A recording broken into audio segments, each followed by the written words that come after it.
saya nggak sengaja lewat opo ireng delok terus dia ngomong lapon delok. Aku miso jancuk, kaget Mas, lagi nge kopi loh, nyangka kopi, jancuk kan lapon delok loh. Gedene sak lepek itu bener itu matane sak lepek. Ya ini mata oranye nih.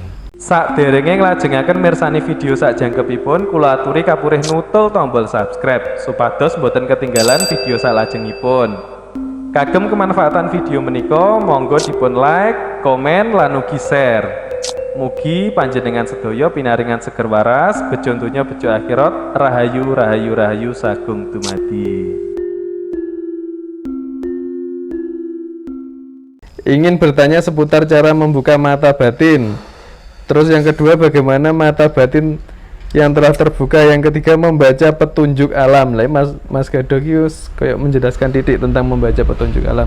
Mata batin, Mas Gadok. Mata batin sih. Yang di definisi mata batin yang dicari, yang ditanyakan itu apa? Jadi gini, saya yang ya semoga yang ditanyakan benar, karena yang sering saya dapat cerita teman-teman yang tanya itu mata batin itu seolah-olah jadi bisa melihat yang orang lain lihat.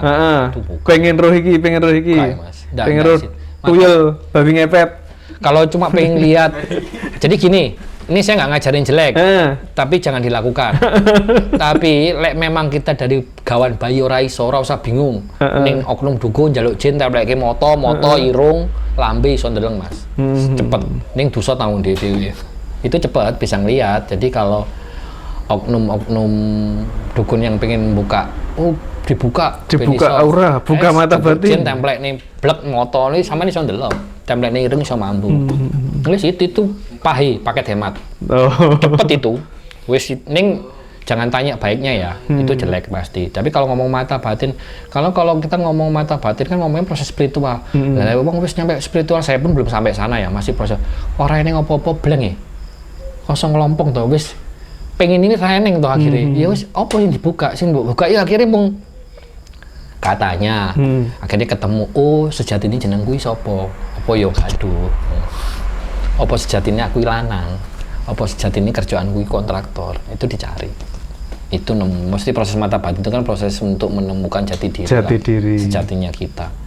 Bukan proses untuk melihat sesuatu. Karena wis tulinan mata batin yang batin ya. Kita ngomong batin itu apik loh aslinya. Kan kerusak. Hati masuk ke dalam hati. Nurani kita itu apik. Makanya kalau kita melakukan perbuatan jelek, sebetulnya nurani kita gretek ngerasa iki salah yo, tapi enak ya. Mendem iki salah ning enak ya, Bro. Kan sebetulnya itu nurani jalan batin kita. Itu kalau kita ngikutin batin paling gampang itu nanti kalau orang punya anugerah mata batin itu sebetulnya kayak iki lho Mas, kayak ngerti sagon winara rasa ra penak, arep kejadian itu nek ditelusuri sebetulnya api. Ngolai apa ya? Ngolai lakukan sesuatu kebaikan. Kebaikan itu lek si muslim gak urusannya bukan vertikal aja ya. Sekarang kan orang yang salahnya kan vertikalnya banter, horizontalnya luminanasnya itu penting. Gak ngomong nih menungso, padahal menungso yang di cahyane Gusti. Nah itu si penting itu sih kalau saya. Membaca petunjuk alam sama itu. Oke ya. Loh ya, itu angel. Jadi kalau ada tetangga yang kaya di rumah aja, jangan bilang dia babi ngepet. Jangan bilang dia babi ngepet. Mas Raka itu di rumah aja kerjaannya. Tapi adsennya banter. Galak. Alam sama, itu mulainya dari mata batin. Jadi jangan proses untuk mengetahui. Saya pun juga masih belajar, bukan saya nggak tahu. Cuma saya hanya memberikan langkahnya umum, secara umum. Saya nggak ngasih kuncian toto coroni, karena tiap orang, misalnya kejawen, aliran kepercayaan beda caranya. Wong Islam pakai dikir wirid apa beda, wong Hindu Bali pakai apa. Intinya sih, sebelum kita mau mengenal semesta alam, kenali diri sendiri dulu. Karena semesta iku ning eneng ning awakmu. Wong Islam huruf ba iku golek ono. Lek ketemu huruf ba ya wis iso. Ning golek huruf ba ya abot. Ngoten kan. Nyari huruf arti makna huruf ba kalau di orang muslim ya cari ini itu panjang. Itu ya proses kita mengenal diri sendiri. Kalau kita tahu gedene semesta ini ning awakmu. Asline. Berarti kayak jagat gede, jagat cilik gitu ya. Dini jagat terus ning awakmu eneng asline. Cuma nggak usah cari jauh-jauh, tapi gimana kamu mau mengenal semesta, mau kenal mambuni arep oneng opo lek awakmu dhewe ra kenal gitu loh. Ya ora usah muluk-muluk lah. Berarti maca awake dhewe dhisik baru iso maca alam. Ibaratnya kayak orang zaman sepuh dulu bilang kan, lek pas luwe ditanya dulu. Iki sing luwe moto weteng opo ati kan gitu kan beda kan. Kan makanya ada orang lek mau buka puasa, wah tuh takjil oke, lapar mata itu kan itu salah satu latihan sebetulnya. Latihan lapar ditanya, iki sing lapar apa wetengku? Lek wetengku memang kriuk-kriuk, oh aku gak boleh zolim sama perutku. Tak isi. Berarti mulai mengenal diriku. Kapan saat aku lapar, sejatinya lapar loh ya. Bukan lapar yang ini, sejatinya lapar, sejatinya haus. Ngeredam pingin. Karena manusia itu pasti punya lemah nih. Misal nih, saya lemahnya di cewek. Misalnya nih, godonya paling gede itu. Ya caranya ngeredam apa? Carilah. Dan nanti dari situ, firasat alam itu insya Allah gampang banget. Ya karena wis eneng manjing ke kamu juga gede nih semesta itu eneng nih kita itu manusia itu jos lah. Manusia itu qualify-nya bumi loh akhirnya kan harusnya. Kalau kita nggak bisa menjadi qualify harus piye? Nggak jeneng qualify kan harus ngerti dong. Makmumnya ngerti kabeh gisan. Semesta jadi makmum. Nanti ada prosesi yang orang bilang manunggaling kawula suci banyak lah macam-macam itu tergantung terserah orang toto coro lah mas. Saya nggak bisa maksain nggak dan saya juga masih newbie, bukan newbie malah belum proses ke situ. Siap.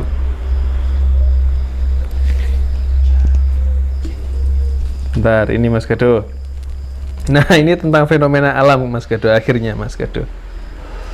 Izin Mas, tanyakan tentang fenomena kecelakaan yang beruntun dari pesawat, gempa dan tenggelamnya kapal. Apakah ada pesan tersirat dari leluhur? Situ kecelakaan sing apa ya, gempa? Enggak, maksudnya kan dari Januari sampai April ini apa gimana? April ya? Lek pesannya cuma satu sebetulnya. Kuncinya semuanya itu cuma bahwa ini sebetulnya secara khusus disampaikan buat orang-orang yang bermain dengan harta dengan jalan gak bener, misal korupsi. Buat orang secara umum itu pengiling. Efeknya kayak gitu, maksudnya efek kita terlalu mencintai dunia lah. Itu kita diingetin untuk ojo selalu seneng dunia, wis wayahe eling lah. Itu sih sebetulnya. Opo ya? Kalau saya itu ngelihatnya bukan dari ini nanti ada kemunculan opo ya sosok besar Nusantara, enggak gitunya. Maksudnya kayak pengiling ke kitanya gitu bahwa ini contoh pengingat bahwa ini kejadian disebabkan karena opo? Karena kita terlalu seneng dunia. Contoh mungkin kayak ya prosesi suatu barang terjadi kecelakaan apa karena barangnya dikorupsi itu kuning nggak sesuai spek apa itu kan ada unsur iya itu secara logika Mas Gado ya. Oke, nangkepnya itu dulu lah. Nanti kalau dari situ bencana alam juga gitu jadi uang ya ojo takabur lah pokoknya ini karena sekarang kan fenomena memang pertama dunia terus kita itu kan sekarang di masa yang krisis keyakinan mas ya. Krisis keyakinan itu krisis spiritual dalam artian yo saya nih bukan saya pun muslim tapi yo nggak jelekin yang Islam juga tapi kan sekarang banyak juga yang ya tahu lah Islam tapi ya wis kafir susah kan gitu maksudnya itu pengingat sebenarnya memang mendekati juga zaman siap-siap. Buat kita kalau secara kesimpulan besar ya kita siap-siap lah. Tapi insya Allah kita nggak nyamanin lah. Entah dunia nggak nyamanin insya Allah.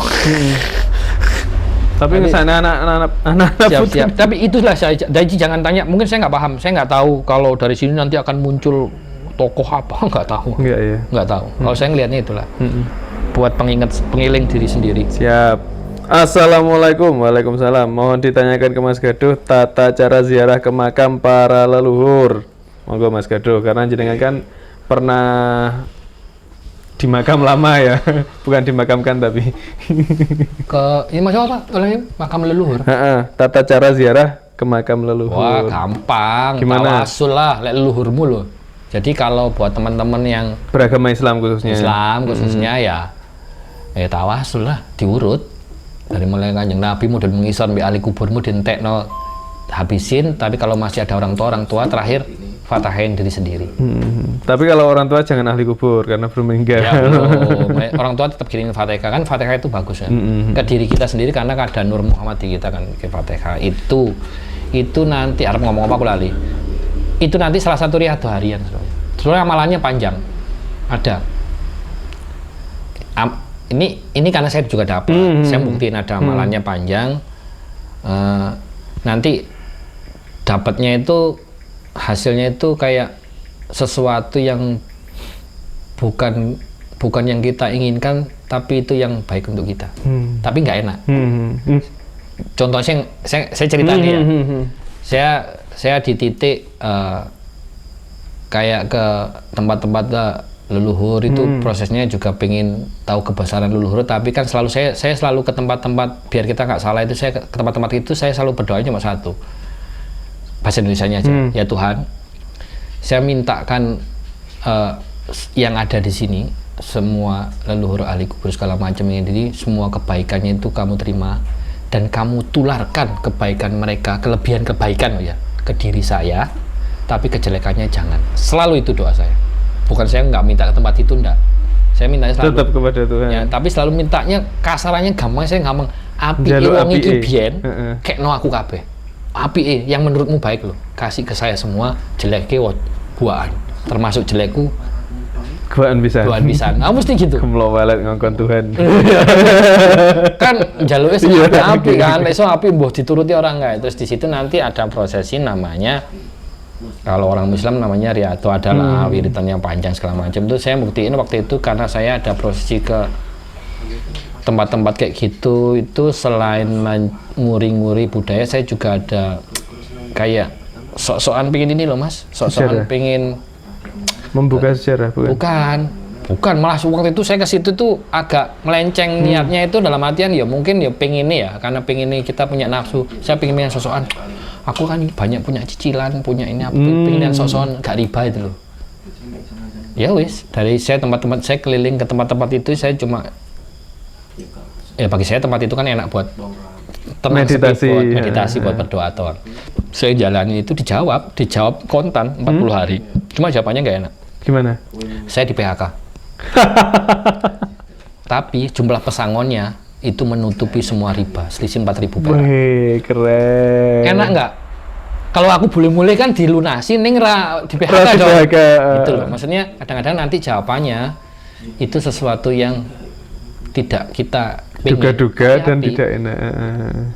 Saya waktu itu dapat jawaban itu yang guyu akhirnya, mesti ya Allah luar biasa ya dirimu kalau ngasih jawaban ya. Tapi mohon maaf, kekusuhan saya jalan itu ya justru saya jalan ke tempat itu. Mungkin kalau orang teman-teman yang lain bisa jalanin itu di rumah cukup. Kalau saya soalnya di rumah itu ke distract banget kan. Saya kalau di tempat itu jadi enak. Pertama tetap tawasul apa segala macam. Lepas nanti dari situ saya dapat sesuatu itu bonus lah. Itu nggak usah mikir itu karena saya ada nawa itu hajat besarnya di situ. Saya pingin itu biar saya khusyuk, saya jalan ke tempat-tempat itu. Nggak hanya Wilis loh, bukan Wilis saja, maksudnya ke tempat-tempat banyak. Di Jawa banyak, di luar Jawa juga ada. Dapat jawabannya 40 hari, jawab kontan. Bulan November tanggal 25 2018. Berarti itu saat itu Saman kerja di mana Mas Gado? Saya di perusahaan US, gede teman-teman. Untuk gede perusahaannya, gede banget lah. Maksudnya untuk urusan gaji wis wah di luar ekspektasi, gede banget lah. Wis ora umum lah, cuma memang apa ya, dengan gaji gede saya konsumsinya juga tinggi ternyata. Ngambil cicilan sana sini ternyata memang gede banget lah. Ternyata itu juga masuk ke dunia riba. Dunia banget kan akhirnya ngejar ngejar ambisi. Itu sih. Siap. Pertanyaan lagi Mas Gado ya. Tolong tanyakan Mas Gado, kapan kelanjutannya Wali Songo di channel Lapon Delok? Kapan Mas? Wali Songo ternyata abot teman-teman. Masih dapat berapa wali Mas Gado? Saya masih Sunan Kalijogo. Satu toh? Enggak dong, sudah sampai Sunan Kalijogo. Masih ada sesi di Jenar saya masukin nanti. Sunan Muria belum, Sunan Kudus belum, Sunan Derajat belum. Banyak sebelum Sunan Kalijaga aja saya terakhir kemarin itu berhenti di Kidung Rumeksa Wengi karena saya mau lanjutin ini dapat sempritan lah dari beliau seseorang lah, nggak usah beliau, pokoknya seseorang bahwa ada yang mau tak sampaikan itu nggak boleh ternyata. Kan saya mau buka itu jadi kan tata cara Kidung itu selalu ternyata itu doa. Ternyata itu ada caranya. Pas baca ini narik nafas 3 kali berapa itu mau tak sampaikan disemprit. mandek maksudnya. Ternyata ada yang nggak boleh disampaikan. Maksudnya ini dipakai apa? Oh iya. Saya nggak mikir sampai sejauh itu sebetulnya. Saya mikirnya cuma ini kalau dibagikan luar biasa. Ternyata itu kan doa. Karena itu ada kumpulan doa, ada surat Al-Ikhlas di dalam situ sebenarnya, ada surat Anas, Al-Falaq. 3 surat itu kan ada di situ, karena dirangkum oleh Sunan Kalijaga menjadi Kidung Rumeksa Wengi. Terus ternyata itu prosesnya juga saat menebut Nabi Yusuf itu harus narik nafas setengah atau itu beda, Mas. Itu ada fungsinya memang. Kan wajahku Yusuf, dodoku Ibrahim segala macam itu pas gini narik nafasnya apa, terus itu ada, itu nggak bareng ternyata. Saya bingung, saya mau belokin samare Kidung itu mau tak samarin apa sih? Maksudnya yang saya lagi cari formula yang boleh disampaikan yang mana itu. Karena soalnya utang saya itu karena ternyata saya pas yang dalam itu ternyata saya dapat PR itu masuk Sunan Kalijaga sama Siti Jenar. Saya agak dalam karena saya bukan bahas biografinya tapi beberapa ajarannya. Ajaran-ajarannya. Nanti kayak Serat Dewa Ruci mau tak bahas itu masalah urusan Nabi Khidir tapi kok gitu abot ternyata. Berat, mungkin saya belum layak untuk membahas itulah. Nanti saya coba filter pelan-pelan lah. Siap. Tapi tetap akan dilanjutkan. Lanjut. Ya? Cuma kalau memang tidak boleh nanti saya ngambilnya yang umum aja lah. Ternyata kalau yang kayak ajaran-ajarannya kayak Siti Jenar itu suluk-suluknya kan juga banyak ternyata yang nggak boleh. Terus piye? Mohon maaf. Siap. Berarti untuk teman-teman Lapon Delok kudu bersabar dahulu. Terus ini pertanyaan dari teman juga. Channelnya kenapa kok namanya Lapon Delok, Mas Gedo? Itu gara-gara waktu itu ada nyaranin dari Mas Dwi pakai nama itu karena Lapon Delok itu kan waktu saya ditakutin genderuwo di rumah Eyang itu loh. Kan genderuwonya ngomong Lapon Delok. Ya udahlah pakai nama itu aja. Itu sih namanya Lapon Delok. Tapi tunggu tanggal mainnya nanti Juni namanya akan ganti, rahasia tapi. Iya. Terus berarti ada sejarahnya ya kenapa kok jadi Lapon Delok itu gara-gara si genderuwo tadi. Iya, kan genderuwo berarti berinteraksi dong dengan Mas Gedo. Iya kan ceritanya cuma saya nggak sengaja lewat opo ireng delok terus dia ngomong Lapon Delok. Aku miso jancuk. Kaget Mas. Lagi nge kopi loh, nyangka kopi. Jancuk kan Lapon Delok gitu. Gedene sak lepek itu bener itu matane sak lepek. Ya ini mata oranye nih. Matanya sak lepek. Itu oranye, bukan merah sih oranye. Ya sama seperti ini berarti. Oranye, tapi ini kan nggak murup, oranye ini murup. Kayak mowo ning Rabang, oranye tuh ya wis itu. Mowo itu secara Lapon Delok namanya. Terus wajah Mas? Hak ketok ketok motone ulune tok Mas, untune ra ketok. Berarti malam ya sampean? Malam itu kejadian malam. Malam rumah Eyang itu diketak genderuwo, guys. Diketak genderuwo, cai. Lapon Delok. Jadi jeneng channel Malian. Malu-maluin itu.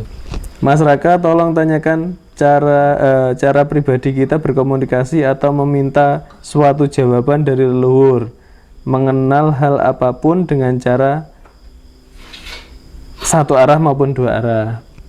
Sama tadi kayak prosesinya mata batin juga. Jadi prosesinya ya gini loh, intinya saja saya mau ngasih tahu ini ya moga-moga bermanfaat. Intinya itu proses kita untuk mencari leluhur itu kuncinya cuma satu, itu mencari sejatinya kita. Jadi jangan kebalik, jangan kita itu sering salah, teman-teman yang cari leluhur apa itu lupa bahwa proses kita itu mencari leluhur itu kan proses spiritual. Itu hanya kayak dalan kita golek awake dhewe lho sejatinya kita. Lah kalau itu wis kebalik, kamu mengharapkan ketemu dengan leluhur apa ngene, ya wis yang kamu temuin itu bukan leluhur nanti. Kono gorong, KW, yakin aku itu tenan karena sudah dibarengi sama nafsu tadi ya pertamanya. Terus satu lagi, kita mau apa ya tirakatan ke tempat kayak gitu, ora usah mikir gini misalnya, aku rono kok numpak opong aku ning kono naik jam kudu ngopo aja. Karena itu kepala kita itu nggene karep sing gak jelas. Ben lek iso rono wis karepku apa wis aku mau golek ming deketno karo sing kuwasa wis balas. Dadi pas ning tengah dalane nang opo wis cuek kae bablas. Mbok kudu balik, mbok wis pokoke gak usah punya pengen ngojo yang aku kudu berangkat jam yamin ya, soalnya ning kono kok warung ngisor iku bukae jam yamin terus. Wah, iku terus. Itu nanti belok wis, jangan. Jadi prosesinya itu balik lagi kesimpulan itu jangan dibalik. Kita itu cari jawaban, kita tuh golek kita sendiri kok.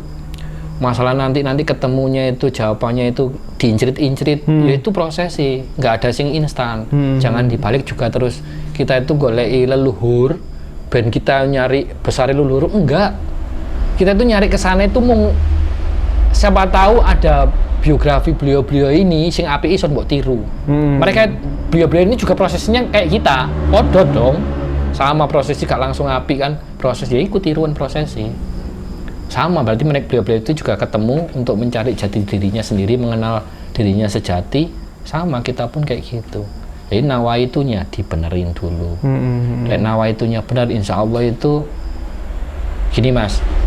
Ora usah bingung toto coro apa golek macem-macem. Nyawa itu bener.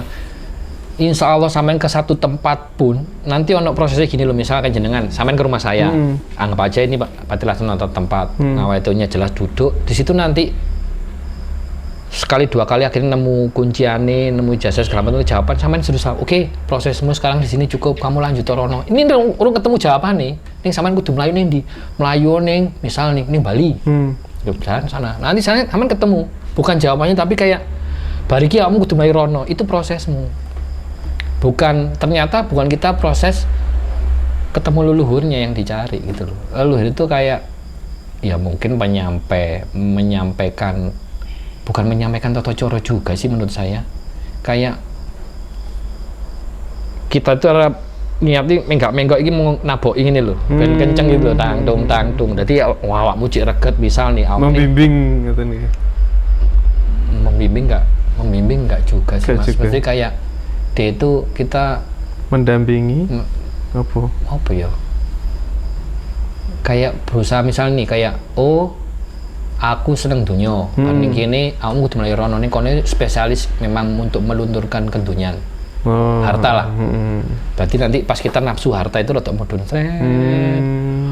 Ternyata tempatnya mungkin, misal tempatnya ternyata enggak yang koyo bentuk situs apa, ternyata tempatnya kok mau ini sawah, walah gletek kok. Tapi di situ kita kayak dapet, oh iya tiba-tiba pas di situ sampean duduk tafakur apa tirakat sebenarnya kayak dapat gambar, elah duit ini, nah dapat. Di situ nanti dapatlah cerita. Dari sini ke sana. Kasarannya kalau kita deskripsi kayak gitu. Kalau orang-orang yang tirakat kan sebenarnya seperti itu. Karena ada proses dialog juga, dapat jawaban harus pindah ke sana. Tapi nawaitunya tetap goleki kita. Nanti kalau kayak tadi sempat disinggung kalau orang bicara nanti kayak golek sedulur papat dulu Mas. Itu kan Dewa Ruci itu. Nanti kalau kita ngomong yang kapitain kan sedulur papat 5 pancer 6 nyawa 7 sukmo. Nah, itu kan wis tapi kita nggak usah golek. Kita jangan kerancu dengan sedulur papat 5 pancernya juga, gitu maksudnya. Kok sidik setelah aku pokoknya pengen berangkat golek sedulur pang wae. Akhirnya niati nggak usah, terus niati golek awake dhewe ngono lah. Pengen ben urip selamat dunia akhirat. Ngono lah. Nggih. Lanjut Mas ya. Apot-apot mentoh pertanyaannya. Sampai nganu Mas. Sampai engko barimsa. Iki Mas. Mas tolong tanyakan, jika jin bisa lahir apakah bisa mati? Kalau saya jin tetap bisa mati. Tetap bisa mati ya. Tapi orang yang beraliran logik, maksudnya beraliran orang yang mohon maaf nih, orang yang beraliran metafisika yang ini nggak bisa. Kalau saya tetap bisa. Karena cuma agak lama dikit gitu ya. Agak lama dikit karena ya di versi keimanan saya adalah itu. Tapi saya nggak mau bahas ini karena ada beberapa golongan yang menganggap itu kan jin sebuah energi, energi yang tidak bisa diciptakan, tidak bisa matikan. Itu versi orang yang mengandalkan sains murni. Karena kalau kita bicara iman, ya makhluknya Gusti Allah itu ada yang pasti bisa mati. Yang kulun nasib ndak ikutin mautnya. Itu tuh pasti bisa. Ula aku ndek mati ya Mas. Jadi kalau gitu nanti larinya pembahasannya kan jeru Mas, kayak apa ya? Ya gini lah kali gampangnya, orang kalau dari syariat orang meninggal sudah meninggal. Itu syariat sudah usah dibahas. Syariat gitu, tapi apakah ya kayak gitu? Lah Gusti Allah kan terserah Gusti Allah. Betul. Mau sak karepe dhewe gitu. Ya memang tapi lah Gusti Allah digawe ndak tiba-tiba iso ngingu anak putune piye? Nah, masa ya arep bantah. Ning main amannya ikutin syariat. Betul. Berarti lek arep sekolah ya syariat tadi beres lah, wis beres arep munggah nang torekat ora apa-apa. Sekolah-sekolah hakikat wis urusanmu. Ning main aman ben jadi dibuat tuh ben cara amannya lah. Tapi apakah bisa? Allahu alam lah. Terserah beliau. Mas Gaduh, kemarin kan jenengan pernah jalan-jalan ke itu ya, ke Kedaan Tulungagung ya, Ngujang. Jembatan Ngujang. Nah itu yang jenengan dapatkan apa? Saya kemarin kok ada berita agak gini katanya tempat pesugihan dan lain-lain, itu sebenarnya gimana Mas? Kalau pesugihan ya sekarang, tapi salah kaprah maksudnya gini, pesugihan itu ya sekarang itu dilakukan oleh oknum dukun menggunakan ngomong aja lah aku jin lewat aliran kali sebelah itu kali apa? Berantas ya? Berantas. Punjere selatan itu kondi pokok jin kono gorong ada. Tapi sejatinya tempat itu tempat ya petilasan Sunan Kalijogo lah siarnya. Malah petilasan Sunan Kalijogo ya. Dan hubungannya cuma ada oknum ya bicara lagi Gunung Kawi. Suatu petilasan yang baik nanti ada oknum yang datang membangun itu ditambah cerita karena sugesti kita yang takut, sugesti kita yang negatif itu adalah baterai cas buat kono gorong itu. Kayak Gunung Kemukus apa segala macam itu. Sebenarnya juga ada yang bagus juga di situ berarti. Selalu. Makanya kita jangan selalu juga seudon satu tempat yang jelek. Aneh loh tempat jelek itu. Kalau tempat terlalu jelek, mesti ono api ini. Tapi akhirnya tempat itu jadi tempat pemujaan jelek. Si yang bikin hebat itu manusia yang bikin merubah itu. Oknum manusia. Berarti seperti itu tadi ya, yang jenengan katakan tadi apa? Dari sesuatu yang positif, ring 2-nya pasti yang negatif itu ya. Itu api, itu petilasan si Aris Sunan Kalijogo. Kenapa ke situ? Karena kalau kita bicara dulu, kita zaman Majapahit, aliran Sungai Berantas itu kan aliran kita nggak bicara ini ya, nggak bicara baik buruknya lah. Kita bicara aliran Bhairawa Tantra Sungai Berantas itu. Sungai kan. Berantas. Jadi yang coba untuk mengislamkan itu kan Sunan Bonang Sik toh, tapi gak tutup. Sunan Bonang nggak tutup, dilanjutin Sunan Kalijogo. Jadi kenapa diambil pinggir-pinggir Sungai Berantas memang pusatnya. Memang wongnya dungdeng, wongnya sakti-sakti memang ya sakti lah gitu. Makanya cari itu jadi proses itu. Kenapa itu tempatnya jadi tempat siarnya? Kenapa sih harus milih ke situ Sunan Kalijogo itu? Tapi menuntaskan tugasnya Sunan Bonang yang belum selesai. Terus Mas Gaduh, di situ kan monyetnya banyak ya. Tapi di suatu ketika itu sama sekali nggak ada monyet. Delik Mas nih ini. Delik. Tadi ada jembatan sana, jembatan kereta api. Itu bisa dicek. Kalau di situ nggak ada, nanti mendeliknya nih jembatan sana malam sana. Bukan yang jembatan pinggir jalan loh, jembatan kereta apinya delik sana. Sudah itu Mas. Itu sudah ada penelitian ilmiah segala macam lah, nggak usah di ini. Cuma kalau ngomong pesugihan ada. Memang ada pesugihannya ya. Pesugihan ada. Kuncinya siapa? Ada juga. Kenal saya. Malah kenal. Kenal tahu. Tapi kenalnya lewat saya tak bilang tadi teman saya yang ketitipan barang itu loh. Tulungagung. Yang saya pas mau ke sana, saya ngomong, "Mas, melo aku ya, Mas." Sana apa? Aku orang Basu. Ojo, Mas, napa? Kuncene konco. Konco gede. Lu saya kenal kuncene, kenal kuncene. Oh, ini proses ya memang ya wis open kan karena kita kenal open, tapi nggak perlu diekspos orangnya siapa ya wis. Ya oleh cuma golek pesugihan naik. Dia memanfaatkan tempat makam mojangnya. Sugesti orang apa ben tambah mandi. Ya pesugihannya jupuke barangnya teko terserah. Masalah nanti syaratnya itu nanti anak iso dadi kaya kethek telahirannya. Itu kan bentuk negosiasi toh dengan menambah ini. Permainan lah Mas. Siap. Sing jahat ya wong itu. Tapi memang bisa, memang ono pesugihannya. Tapi jangan terus tempat itu, kalau tempat itu dulunya api, tempat siarnya sampai sekarang pun bagus Mas. cuma ya salah. Yang mau pesugihan silahkan DM guys. Enggak lah. Boleh sih. Mahalnya gede 5M. Waduh, air rasa pesugihan. 5M tinggi buncis kena. Terus Mas Gedo, selama ini ya terakhir ya sakne. Orang apa ngenteni sampai imsak. Aku asal sudah tutut ra diseneni.